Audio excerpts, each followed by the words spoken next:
Welcome back. You may not know it, but if CPR is performed immediately, it can double or triple a cardiac arrest victim's chance of survival. Still, every year, more than 350,000 out-of-hospital cardiac arrests happen in the U.S., but less than half of those people get CPR from a bystander. And this morning, Dr. Laith Stades from the Department of Health and Human Services and Dr. Laura Herrera-Scott, the Vice President of Medicaid Clinical Operations for Anthem, joins us, and they're showing how you can save a life in just 2 easy steps. Good morning, and thank you both so much for joining us this morning. Good morning. Thank you for having us. Tomorrow is World Restart a Heart Day. Tell us about that. So World Restart a Heart Day is a global initiative whose goal is to increase bystander awareness of CPR. Cardiac arrest is a leading cause of death, and as you've already mentioned, more than 350,000 of them happen outside of a hospital setting. So hands-only CPR is recommended by the American Heart Association as a way to get the average citizen more involved in responding to an emergency. And the idea is that if you know what to do, you'll be more comfortable in getting involved if you were to witness a cardiac arrest. And so tell us a little bit more about that transformation to just hands-on. In the past, we've kind of heard different remedies when there was emergency situations. So how did that become the new strategy that was determined was the best method?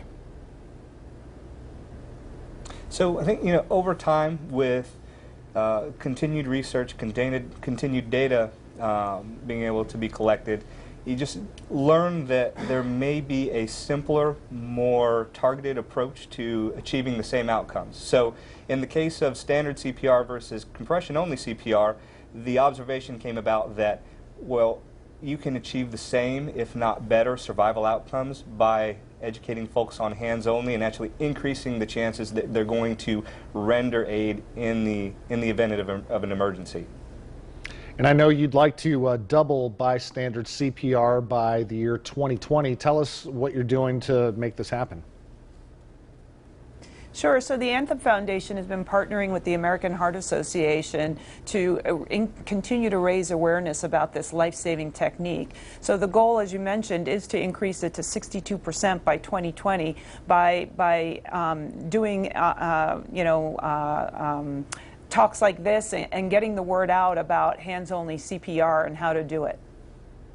And for people that see this, they hear this, and they can kind of be a little bit intimidated at some times because this can be a life or death situation, what do you recommend that they do in order to mentally prepare to take on something like this?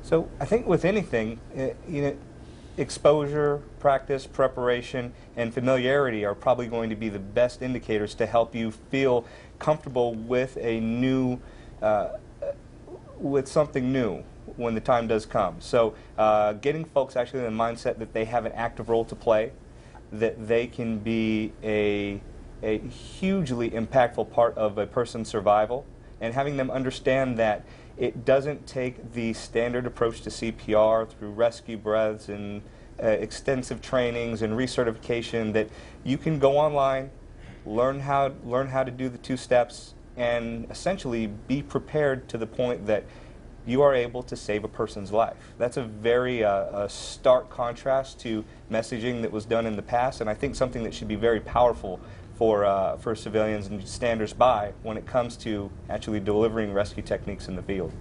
And where's the best place for us to go to learn about these techniques? So 2 easy steps: call 911, push hard and fast in the center of the chest to the beat of a familiar song at 100 to 120 beats per minute are the 2 techniques. But for more information, you can go to cpr.heart.org/hands-only-CPR. Well, thank you both so much for your time. And again, spreading that awareness is so key in these emergency situations.